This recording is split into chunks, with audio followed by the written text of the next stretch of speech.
코로나19를 겪으면서 제가 이 사탄이 얻은 가장 큰 소득이 무엇일까라는 생각해 봤습니다. 사탄이 얻은 큰 소득이 무엇일까? 제가 생각해 보니까 아마 교인들이 교회에 오는 것에 대한 두려운 마음과 불안을 심어준 것, 이것이 사탄이 얻은 가장 큰 수확이 아닐까, 그렇게 생각이 되었습니다. 아마 이제 앞으로는 이 비슷한 전염병만 돌아도 이제는 교회 오는 것에 대한 불안한 마음이 생길 수도 있고 또 두려움이 생길 수도 있습니다. 특히 아이를 가진 부모 입장에서는 아이를 교회 보낸다는 게 더 불안할 수도 있고, 또 부모가 안 다니면서 아이들만 나오는 가정 같으면 더더욱 이제는 그 아이가 교회 나오기 힘들 그런 상황이 되지 않을까 생각이 듭니다. 그래서 우리 목사님들 모여서 얘기하면은 가장 큰 타격을 받을 때가 뭘까? 교회 학교입니다.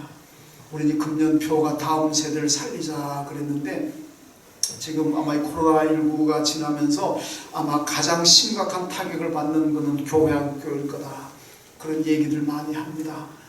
이제 교회 학교 아이들을 보낸다는 게 그만큼 부모 입장에서는 걱정도 되고 염려가 되기 때문에 아마 그런 얘기가 나온 것 같습니다. 하여튼 참 우리 입장에서는 안타까운 일이지만은 이 사탄의 입장에서는 정말 쾌재를 부를 이 교회 가는 것에 대한 두려움과 불안한 마음을 심어줬다는 것이 저들에게 너무 큰 소득이 되지 않을까, 그런 생각을 해봅니다. 물론 이거는 믿음이 있는 분들에게는 해당 사항이 없습니다만은 믿음이 약한 분들에게는 이게 먹힐 수가 있다는 얘기입니다.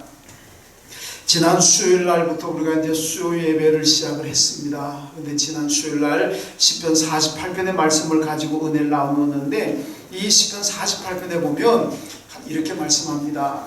하나님은 성전에 계신다. 성전은 하나님께서 지키시는 요새다, 이렇게 말씀합니다. 요새라는 게 무엇입니까? 적군으로부터 나를 방어하는 게 이게 요새가 아니겠습니까? 한 성전은 하나님이 지키시는 요새다 그러면서 이 성전을 하나님께서 영원히 견고하게 하신다. 만약에 성전을 침해하거나 성전을 파괴하려고 하는 세력이 있다면은 해산하는 여인의 고통과 같은 그런 고통이 임할 것이다, 이렇게 말씀하고 있습니다. 제가 해산하는 수고를 안 해봤기 때문에 해산하는 여인의 고통이 어느 정도인지 제가 잘은 모르겠습니다만은, 하여튼 시편 48편이 그렇게 표현합니다. 성전을 힘들게 한다면은, 교회를 어지럽게 한다면은, 교회를 망가뜨리려고 한다면은 해산하는 여인의 고통과 같은 그런 고통이 임할 것이다, 그렇게 경고하고 있습니다. 여러분, 교회에 오는 것에 대한 두려움과 불안을 심어준다는 것은 이거는 사탄의 짓입니다. 여러분, 성령은 그렇지 하지 않습니다. 그러므로 우리는 만약에 혹시라도 이건 코로나19는 워낙 이게 큰 재앙이니까 이거는 별도로 하겠습니다만은, 혹시라도 앞으로라도 교회 오는 것에 대한 두려운 마음이 생긴다든가 불안한 마음이 생긴다든가, 이거는 결코 하나님이 기뻐하시는 마음이 아닙니다. 이 성령이 주는 마음이라는 것은 사탄이 주는 마음이라는 걸 아시고 빨리 떨쳐버리시고 은혜의 보좌 앞에, 히브리서가 말씀하고 있는 대로 우리는 은혜의 보좌 앞에 담대히 나와야 될 줄로 믿습니다. 그리고 코로나라는 것이 심리적으로, 경제적으로, 신앙적으로 큰 타격을 주었습니다. 그렇지만은 또 이 가운데서 우리는 긍정적으로 또 생각할 것도 있습니다. 여러분, 코로나 때문에 드러난 것이 신천지의 폐단이 드러났습니다. 그리고 동성애의 위험성이 드러났습니다. 대구의 코로나 집단 감염으로 인해서 신천지의 폐악이 드러났다면은, 얼마 전에 있었던 이태원 코로나 집단 감염은 우리 사회에 지금 독버섯처럼 뻗어가고 있는 이 동성애라는 것이 이게 얼마나 위험한가를 보여주었습니다. 이거는 성경이 결코 용납하지 않은 범죄입니다. 또 제 개인적으로는요, 제가 늘 기도하는 게 우리 교회가 그동안 본당 2층은 거의 사용을 안 했습니다. 왜? 본당 여기만 들어도 교인들 다 수용할 수가 있으니까. 제가 늘 기도, 하나님 우리 교회가 빨리 부흥해 가서 본당 2층에도 좀 교인들 올라가서 예배 드리게 해주십시오, 그렇게 기도했는데 이루어졌네요. 한 20명이 앉으신 것 같아요. 맞습니까? 그래서 20명은 좀 덜 돼요.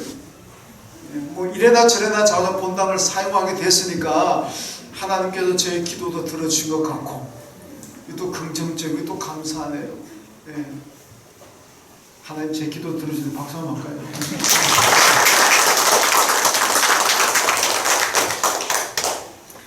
어떤 경우 어떤 악조건에서도 우리가 감사할 일 찾으면은 감사할 건 얼마든지 있습니다. 코로나가 아니라 이보다 더한 어떤 재앙이 있더라도 그 가운데서도 우리는 긍정적인 것을 찾아내면 얼마든지 찾을 수가 있습니다. 코로나라는 것이 우리를 많이 위협하고 위기가 닥쳤지만은 그런 가운데서도 여러분 하나님은 어떤 하나님이시냐? 이 위기를 축복으로 바꾸시는 하나님이시고 이 역경과 이 고난과 이 환난을 하나님은 큰 축복으로 바꾸시는 하나님이신 줄로 믿습니다. 여러분 그 얘기가 오늘 본문의 얘기입니다. 오늘 본문을 보면 바울이 죄수의 몸으로 여러분 배를 타고 지중해를 항해하면서 로마까지 가는 그 과정을 오늘 말씀하고 있는 내용인데 물론 본문은 뭐 마지막 30절 31절 두 절만 읽었습니다만은 그 앞에서부터 쫙 되어있는 내용은 이야기는 그겁니다. 바울이 죄수의 몸으로 붙들려 가지고 로마로 배를 타고 가는 가운데서 풍랑 만나고 배가 깨지는 큰 위험이 닥치는 이런 이야기입니다. 이런 가운데서도 큰 고통과 절망적인 상황 가운데서도 여러분 하나님이 역사하셔가지고 큰 축복으로 바꿔주신다는 게 이게 바로 오늘 본문의 이야기입니다. 여러분 바울의 소원은 로마로 가는 것이었습니다. 그러나 죄수의 몸으로 가가지고 감옥에 들어가는 것 이거는 바울이 상상도 하지 않았습니다. 바울은 어디까지나 자유의 몸으로 로마에 가가지고 마음껏 복음을 전하는 것 이것이 바울의 소원이었는데 오늘 말씀 보게 되면 죄수의 몸으로 묶여가지고 갔고 로마에 딱 도착하자마자 감옥에 들어갔습니다. 이거는 바울이 생각한 그런 모습이 아닙니다. 얼마나 절망적이겠습니까? 얼마나 하나님께 원망이 컸겠습니까? 내가 로마에 가서 잘 먹고 잘 살려고 로마에 가는 것도 아니고 로마에 유명한 관광지가 많아가지고 관광하면서 놀려고 가려고 한 것도 아니고 로마의 세계 사람들이 모이는 로마에 가서 복음을 전하려고 내가 가는데 왜 나를 이렇게 절망적인 상황으로 만듭니까? 그렇게 하소연할 수도 있고 원망할 수도 있습니다. 그런데 하나님은 그 절망적인 상황을 큰 축복으로 바꾸어 주셨습니다. 이게 바로 로마서가 보여주고 있는 이 사도행전이 보여주고 있는 말씀입니다. 여러분 성도들에게도 위기가 올 수가 있습니다. 여러분들의 삶에도 때때로 위기가 올 수가 있고 많은 환난을 만날 수가 있습니다. 그러나 하나님은 그냥 두고 보시는 분이 아니라 그 환난과 위기를 반드시 축복으로 바꿔주시는 하나님이신 줄로 믿습니다. 여러분 코로나 때문에 가정이 어려울 수가 있고 사업장이 어려울 수가 있고 여러분들이 일하는 직장이 어려울 수가 있습니다. 그러나 낙심하고 절망하지 마십시오. 하나님은 이 어려운 코로나19 가운데서도 하나님은 축복으로 바꾸어 주실 줄로 믿습니다.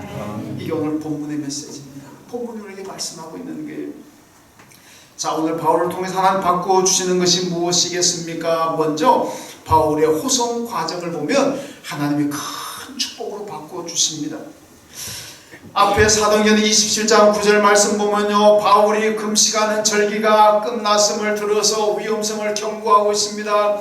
이 지금 호송 책임자 율리오라는 백부장이 지금 한 10월 우리나라 달로 10월쯤 되었는데 이제 호송하에 가려고 합니다. 그때 바울이 뭐라고 얘기하느냐 백부장님 지금은 위험합니다. 여러분 바울은 뭐 어부도 아니고 바다 사람 선장 경험도 없지만은 바울은 지중해 항해하다가 3번이나 배가 난파되는 파손되는 그런 경험을 한 사람입니다. 그러니까 이 위험성을 그래도 어느 정도 알고 있습니다. 또 이 양반은 기도하는 사람이기 때문에 하나님의 계시를 받잖아요. 근데 지금 출발하려고 하는 때가 언제냐면 10월경임 지금 우리 달로 10월경입니다. 이런 지중해는 9월부터 그 다음에 3월까지는 이게 이제 오늘 그 사도행전 보면은 금식기간이라고 되어 있는데 금식기간이 끝나는 게 10월입니다. 근데 요 9월부터 그 다음 3월까지는 항상 바다가 풍랑이 일고 폭풍의 위험성이 항상 있다는 겁니다.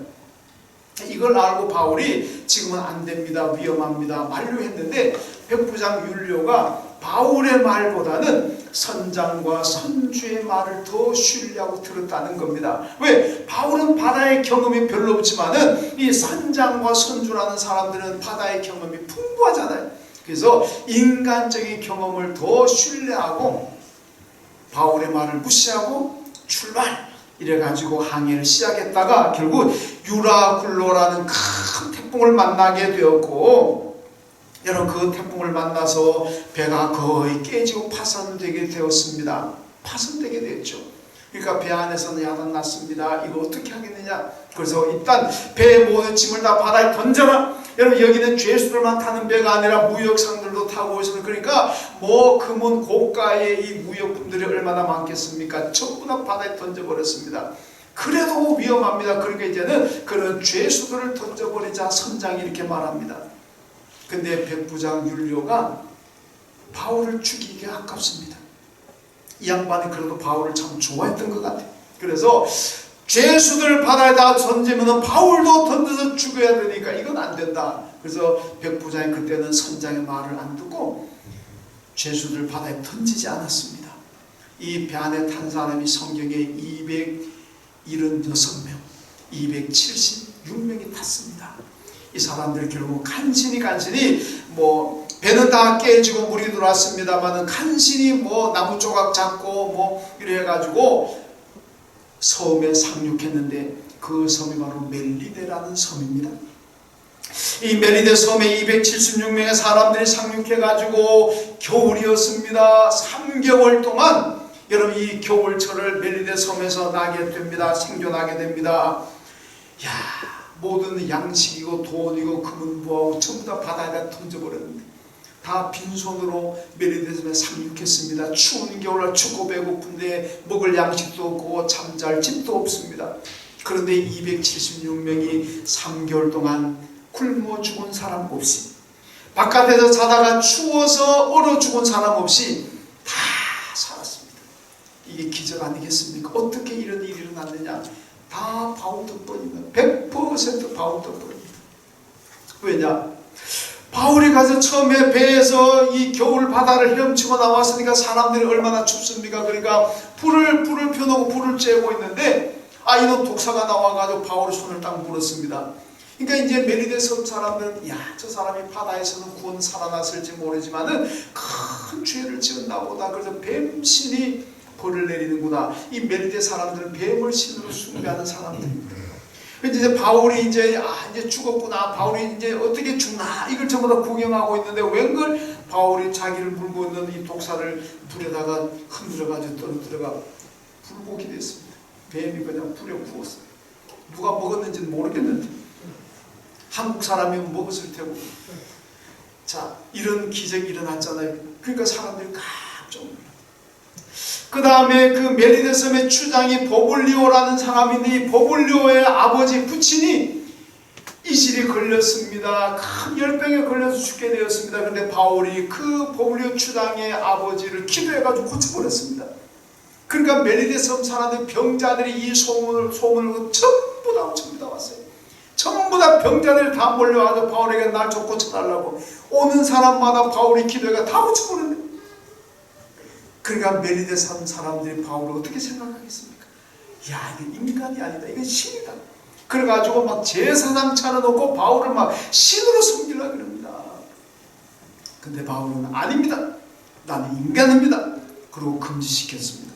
그 대신에 멜리데 섬 사람들은 바울의 은혜를 많이 입었잖아요. 이 정말 신과 같은 사람이 있으니까 그냥 따뜻한 집도 마련해주고 먹을 양식도 3개월 동안에 잠잘고 먹을 양식 다 해줍니다. 왜? 너무 은혜를 많이 입었잖아요. 사도행전 28장 10절 말씀 보면은 후환예로 우리를 대접하고 떠날 때에 우리 쓸 것을 배에 실었더라 이렇게 말씀합니다. 여러분 3개월 동안 먹고 자는 것 대해주는 것 끝나지 않고 이제 아무것도 없이 또 배를 타고 또 로마로 가야 되잖아요. 가면서 먹을 양식 쓸 물건들을 배에 가득가득 실어줬습니다. 이게 누구 덕분입니까? 바울 덕분이잖아요. 바울 덕분. 여러분, 바울은 태풍으로 배가 파손되고 멜리데 빈손으로 상륙했습니다. 정말로 절망적인 상황 아닙니까? 그런데 이 멜리데 섬에서 일어나던 이 기적으로 말미암아 나중에 바울이 로마에 갔을 때요, 복음 전하는데 얼마나 큰 힘이 되었고 얼마나 큰 축복이었는지 모릅니다. 왜 그렇겠습니까? 백부장, 호송 책임자인 백부장 율리아가 도착해가지고 로마 황제에게 보고하잖아요. 이 배를 276명이 타고 오다가 배가 깨졌습니다. 다 죽은 줄로 알았는데 멜리데 섬에 상륙이고, 그래서 바울이 독사에 물려도 안 죽고 병자는 다 고치고 했더니 멜리데 섬 사람들 우리를 3개월 동안 채워주고 먹여주고 배 타고 올 때 다시 먹을 양식도 실어주고 그래서 우리가 왔습니다. 이 보고가 들어가니까 이 황제의 궁에 있던 사람들이 와, 그 사람 누구냐, 한번 만나고 싶다. 이래가지고 복음을 만나서 복음 전하는 거예요. 어떻게 그렇게 돼요? 어떻게 그렇게 뱀에 물려도 안 죽었습니까? 어떻게 그렇게 병자를 다 고칠 수가 있었습니까? 바울이 뭐라 그랬겠어요 그때?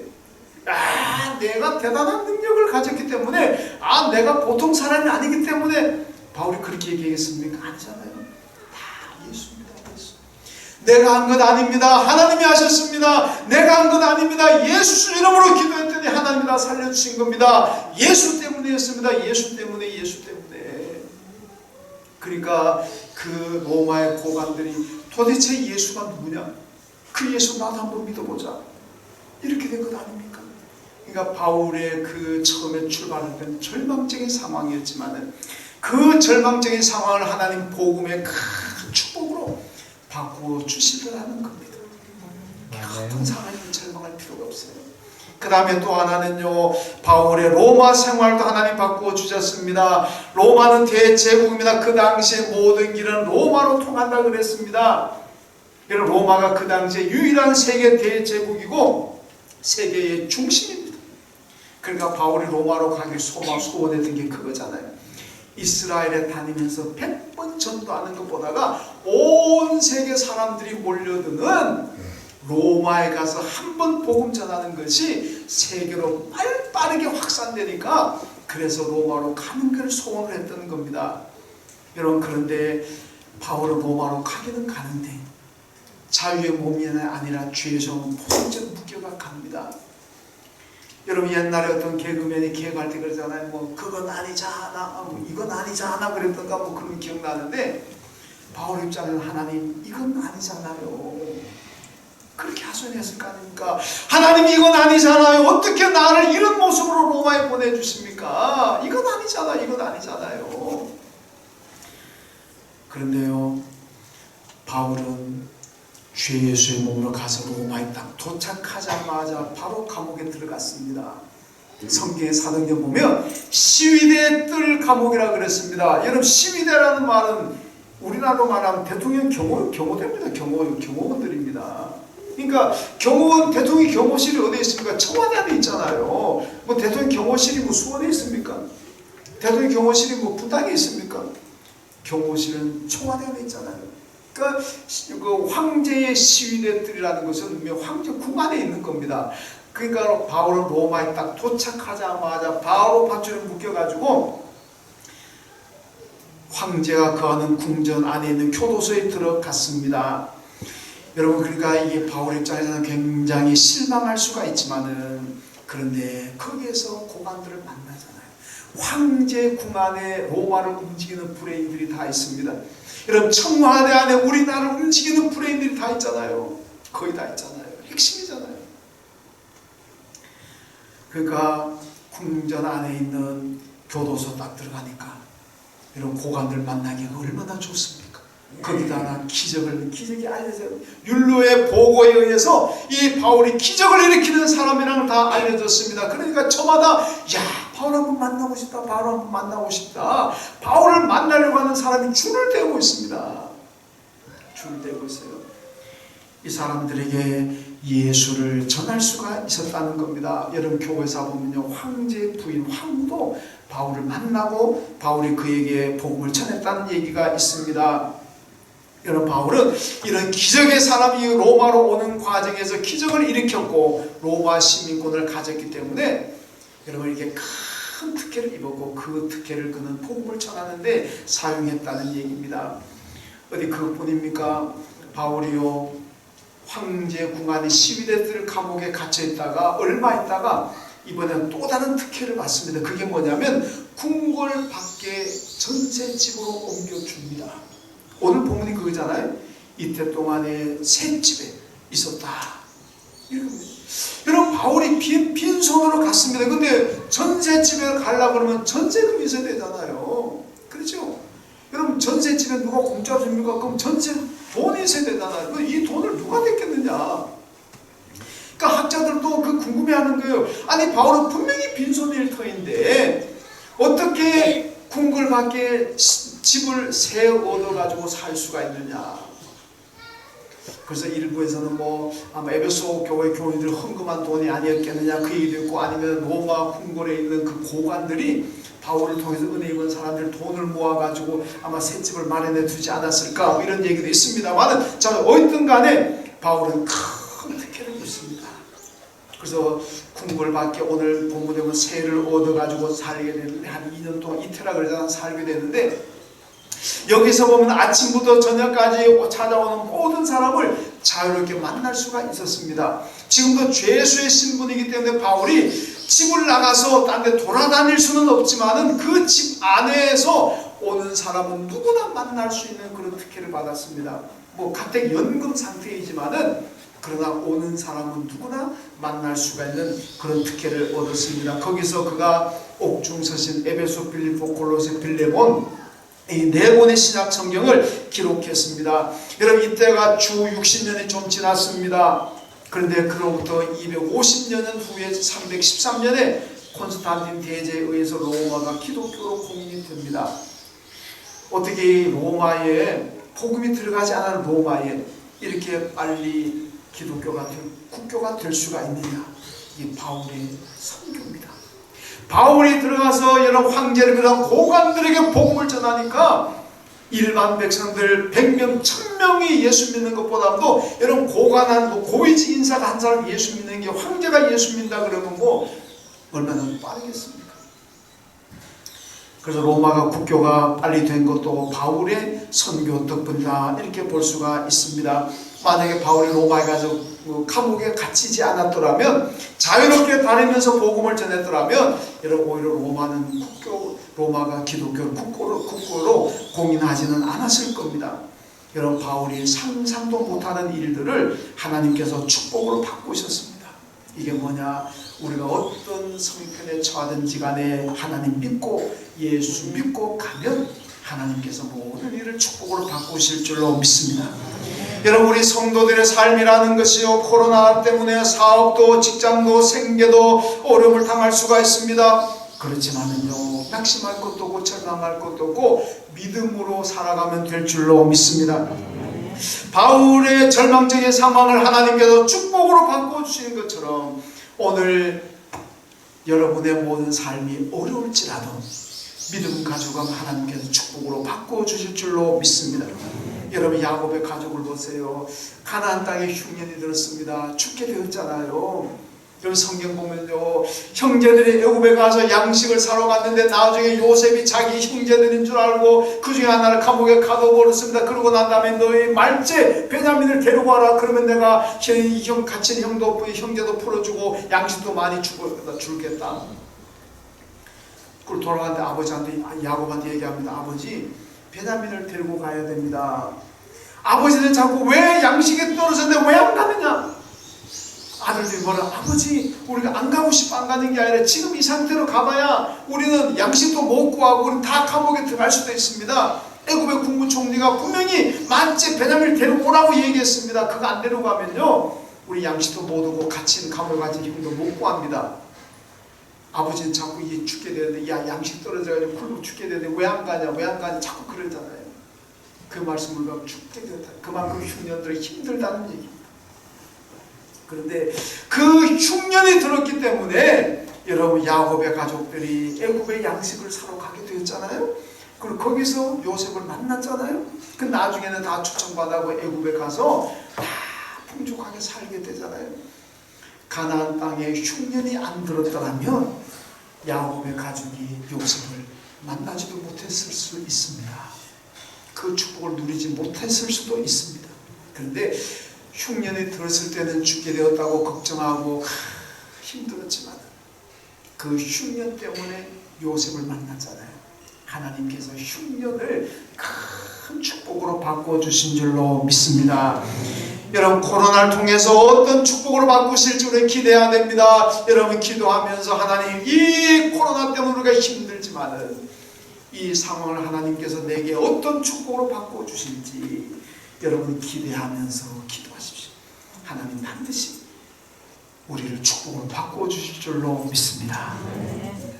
자, 그런데 중요한 것은요, 바울이 로마에서 선포한 것이 무엇입니까? 오늘 30절 31절 말씀 보면 바울이 온 이태를 자기 셋집에 머물면서 자기에게 오는 사람을 다 영접하고 하나님의 나라를 전파하며 주 예수 그리스도에 관한 모든 것을 담대하게 거침없이 가르치더라. 본문 앞에 있는 23절 말씀에도 보면은 아침부터 저녁까지 하나님의 나라를 증언하고 예수에 대하여 권하더라 이렇게 말씀합니다. 여러분, 바울이요, 감옥에 그 12대 뜰 안에 감옥에 있을 때나 바깥에 전셋집에 나와 있을 때나 하루 종일 자기에게 오는 사람을 아침부터 저녁까지 하루 종일 복음을 전합니다. 그 핵심이 뭡니까?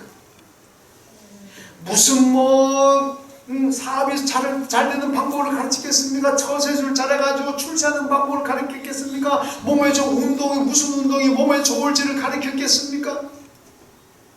어떻게 하면 자녀를 잘 교육하지, 어떻게 하면 자녀가 잘 훌륭하게 될지 그걸 가르치겠습니까? 아닙니다. 오늘 말씀 보면요, 두 군데 말씀, 감옥 안에 있을 때나 바깥에 셋집에 있을 때나 그 하루 종일 전파한 내용은 딱 두 가지입니다. 뭐냐? 첫째는 하나님의 나라, 두 번째는 예수 그리스도. 이게 두 개입니다.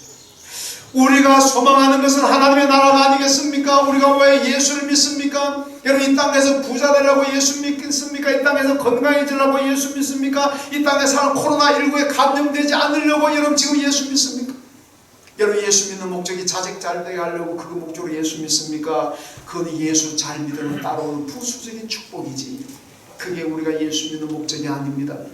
예수 믿는 목적은 하나님의 나라에 가서 하나님과 함께 영원히 살게 되는 것이 예수 믿는 목적인 줄로 믿습니다.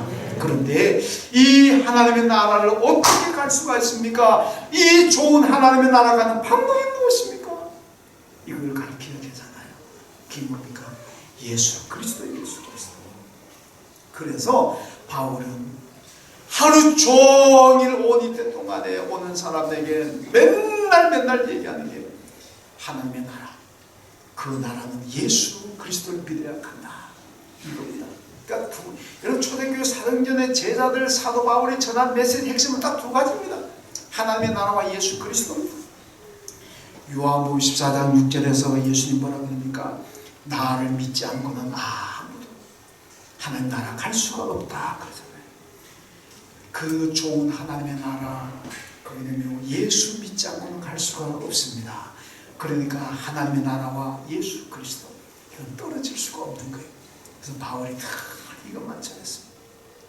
여러분, 마태복음 3장에 보면 예수님의 비유가 나옵니다. 알고가 쭉정이 갈아내는 비유가 나오자 어떻게 알고가 쭉정이를 갈아냅니까? 농부가 이 키를 들고 까분다 그러잖아요. 흔듭니다. 그러면요, 저도 그 많이 해봤습니다. 어릴 때 이거 흔들면은 알곡은 그대로 남아있고 쭉정이는 흔드는 바람에서 날아가 버립니다.